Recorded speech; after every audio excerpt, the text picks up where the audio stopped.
और उसको गुजर गए। इलाज भी कराया, सब कुछ कराया, लेकिन उसके कोई संतान पैदा नहीं हुई। समय बीत गया और उसने काफी इलाज कराया और इलाज कराने के बाद में उसको 15 साल के बाद में एक बेटा पैदा होने के लिए उसको प्रसव पीड़ा हुई। उसका पति उसको लेकर के हॉस्पिटल पहुंच गया और हॉस्पिटल में चाहे तो ऑपरेशन के माध्यम से चाहे नॉर्मल तरीके से एक बेटे को जन्म दे दिया, एक बेटे को जन्म दिया। और उस मां की ममता का खेल देख लीजिए, बुढ़ापे की तरफ चल पड़ी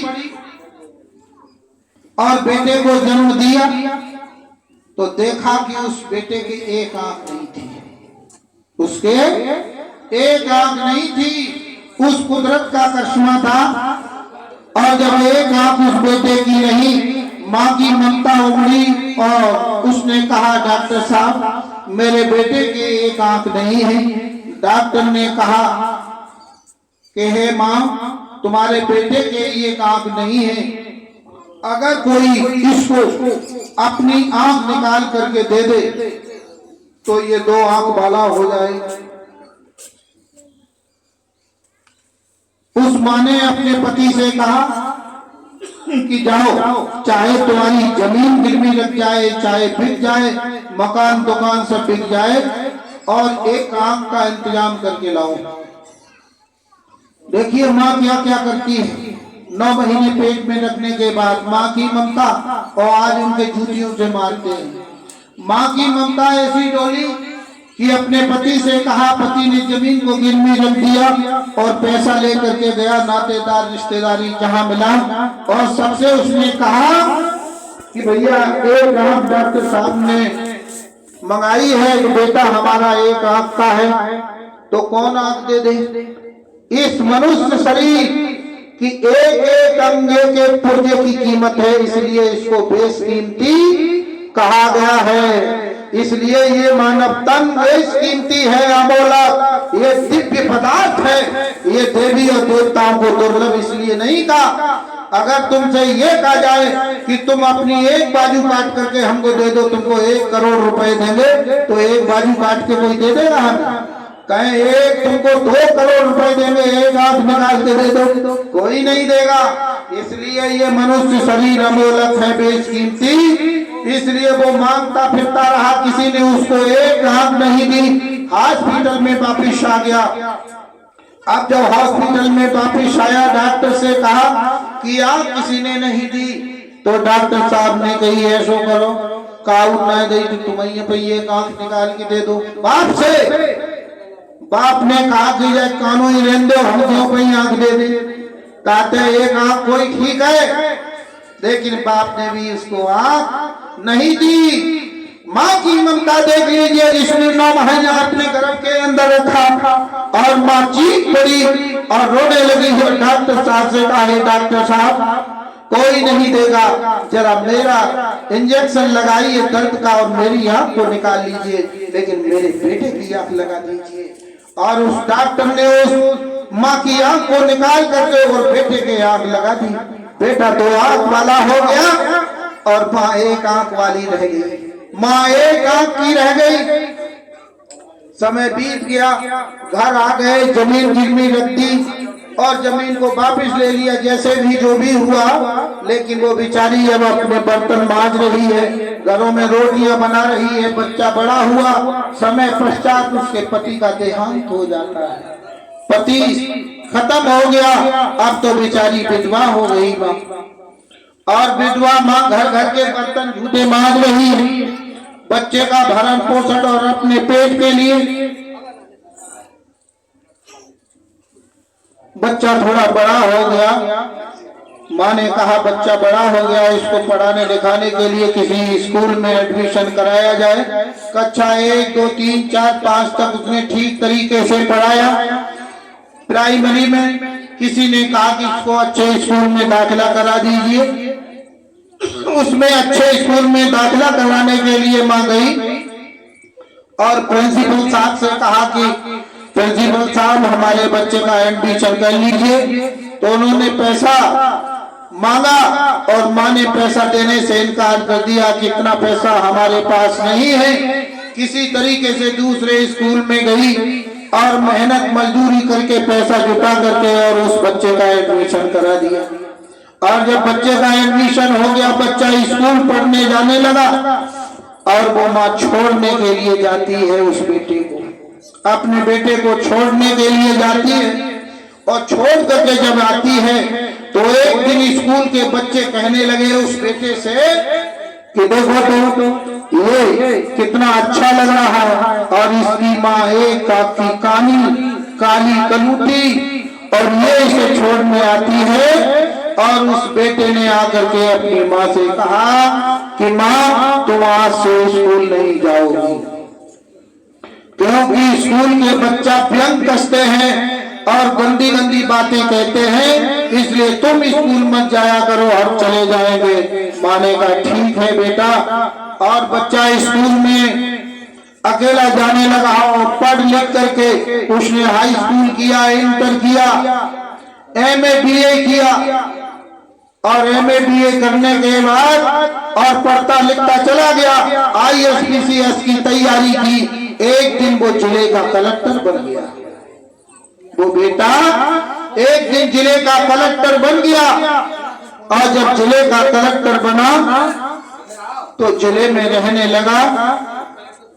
लेकिन एक साल बाद चिट्ठी आई उस बेटे की माँ के पास कि माँ मैं जिले का DM बन गया, जिले का कलेक्टर। माँ बहुत खुश हुई। उन्होंने कहा बेटा एक साल में तुमने अपनी बूढ़ी माँ की खबर ली और एक साल में तुमने एक चिट्ठी भेजी कि मैं जिले का कलेक्टर बन गया। माँ ने उसको हृदय से सीने से लगा करके छुपा के रख लिया उस पत्र को और कहा हमारा बेटा कलेक्टर तो हो गया। समय बीतता चला गया लेकिन माँ की ममता यूं ही तड़पती रही। और एक साल जब बीता तो एक साल बाद दूसरी जब चिट्ठी आई तो उस चिट्ठी में लिखा था माँ मैंने शादी रचा ली, घर में बहू आ गई। माँ ने कहा बात धन्य है बेटा तुझे, तू जिले का कलेक्टर बन गया और तूने बहू शादी रचा ली और इस अभागी माँ को तूने नहीं बुलाया। चल खैर कोई बात नहीं है, तूने माँ को नहीं बुलाया, तूने शादी रचा ली, खुशी की बात है। लेकिन माँ ने वो भी पत्र रख लिया और फिर साल बाद पत्र आया, उसमें लिखा था कि माँ तुम्हारे एक नाती पैदा हो गया। माँ ने कहा नाती पैदा हो। चिट्ठी पढ़ी और पढ़ने के बाद अब माँ से नहीं रुका गया। माँ का हृदय गमगीन हो गया, हृदय विदीन हो गया और माँ रोने लगी। एक कोने में जा करके उसे सखियां भरने लगी और कहने लगी हे बेटा तू कैसा निर्मोही है, मैं तेरी माँ होकर के मैंने तेरे साथ में क्या किया और आज तूने पटाक्षेप कर दिया, जिले का कलेक्टर बन गया, शादी कर ली, नाती पैदा हो गया, लेकिन तूने कोई सूचना नहीं दी। लेकिन माँ की ममता उमड़ पड़ी और माँ ने कहा अब मैं किसी कीमत में नहीं रुकूंगी और मैं अब तो अपने नाती को देखने के लिए जाऊंगी। और वो नाती को देखने के लिए चल पड़ी और जब रास्ते में चली जा रही पैदल और जाकर के तांगे में सवार हुई और तांगे वाले से कहा भैया DM का कलेक्टर साहब का बंगला देखा है? उसने कहा हाँ हमने देखा है कलेक्टर साहब का बंगला, तो हमें उस बंगले पर उतार दो।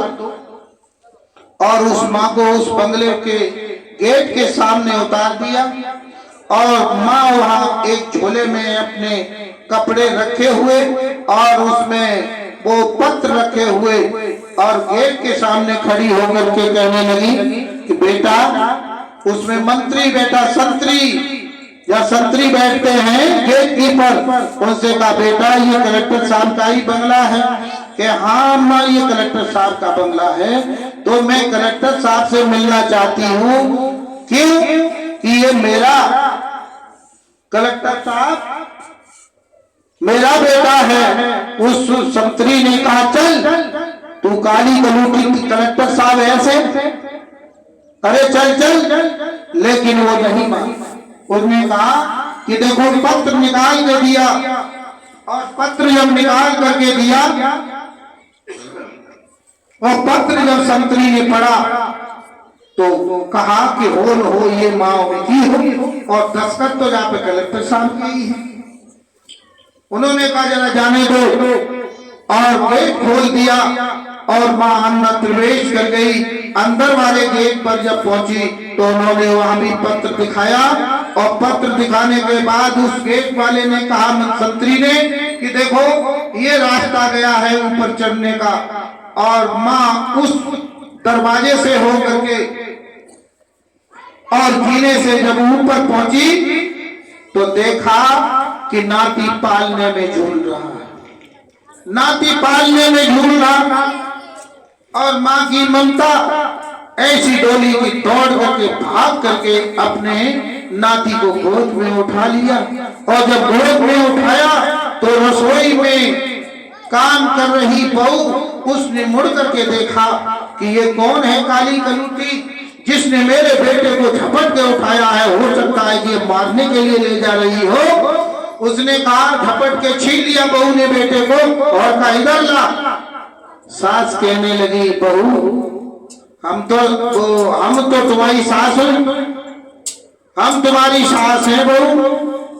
उन्होंने कही तुम सास नहीं हो, तुम कोई डायन हो, इस तरीके से हमारे बेटे को झपट करके छीन रही हो। अगर तुम सास होती तो कलेक्टर साहब बताते कि हमारी माँ है, आज तक नहीं बताया कि हमारी माँ है। जब इतनी बात माँ ने सुनी तो हृदय फट गया, कलेजा फट गया माँ का। और उन्होंने कहा, कलेक्टर साहब जरा देखो ये तुम्हारी माँ है। कलेक्टर साहब जब सामने आए तो माँ ने कहा, बेटा तूने बहू को नहीं बताया कि तेरी माँ है? कलेक्टर साहब चुप हो गए, जबान बंद थी कलेक्टर साहब की। तो वो बहू कहने लगी, बताते क्यों नहीं हो ये तुम्हारी माँ है जिसने मेरे बेटे को उठा लिया? तो कलेक्टर साहब कहने लगे कि ये मेरी माँ नहीं है। कलेक्टर साहब जब ये कहने लगे तो माँ का हृदय कलेजा विदीन हो गया। माँ कहने लगी, अब कौन से कुएं में गिर जाए, कौन से समुद्र में या जमीन फट जाए, जिस जमीन में हम समा जाए। आज मेरा बेटा ही कहने लगा कि ये मेरी माँ नहीं है। अरे धन्य है बेटा तुझे। और जब इतनी बात बेटा ने कह दी कि मेरी माँ नहीं है, तो उस बहू ने जोरदार धक्का मारा। माँ सीढ़ियों से गिरती हुई, लुढ़कती हुई नीचे, कनपटी हाथ पे सब फूट गए। नीचे आई माँ रोती हुई, सिसकियां भरती हुई और उस बेडरूम की तरफ चली गई जहां कलेक्टर साहब बैठे थे। लेकिन उसने एक सामने खड़े बच्चे को बुलाया और कहा, बेटा एक कागज का टुकड़ा ला करके हमको दे दो और एक कलम ला करके दे दो, कलम, और यहाँ बैठ जाओ, मैं बोलती जाऊं वो तुम लिखते जाओ। और वो माँ ने अपनी कहानी प्रारंभ कर दी। माँ ने कहा कि बेटा मैं जानती कि तू ऐसा है, तेरा कोई नहीं था। जब तू पैदा हुआ तो तेरी एक आंख थी, और आज तक इस रहस्य को मैंने किसी को नहीं बताया कि मेरी आंख एक है और तेरी आंख दो है। मुझसे कानी कानी लोग कहते थे, मैंने तुझे कभी नहीं बताया कि मैंने तुझे अपनी आंख दी है। लेकिन आज बेटा तूने मेरे साथ इतना बड़ा अनर्थ किया। माँ ने अपना पूरा वृत्तांत लिख लिया, सब कुछ लिख दिया और उससे कहा, बेटा अब तुम चले जाओ। लिखने वाले से और उस कागज के टुकड़े को चादर हटा करके तकिए के नीचे कलम को, उस कागज को रख दिया। और माँ ने अपनी फटी हुई साड़ी को उतारा और पंखा था उसी में उसने फांसी का फंदा लगा करके वो माँ छूट गई और अपनी प्राणों की आहुति दे दी। और जब प्राण माँ के निकल गए तो वह कोहराम पड़ गया और कहा देखो यहाँ आकर के एक बूढ़ी माँ आई थी, उसने फांसी लगा दी।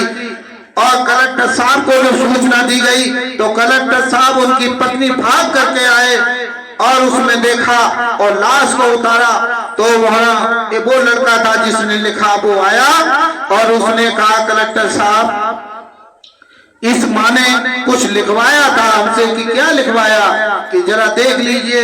कागज का टुकड़ा जब कलेक्टर साहब ने उठाया, आज जब उस टुकड़े को पढ़ा पूरा वृतांत आंख से लेकर के तो कलेक्टर साहब के जमीन पैरों तले खिसक गई। उन्होंने कहा माँ तू दुनिया छोड़ के चली गई, तूने आज तक इस राज को नहीं बताया कि तू एक आंख की क्यों थी और मुझे दो आंख वाला बना दिया।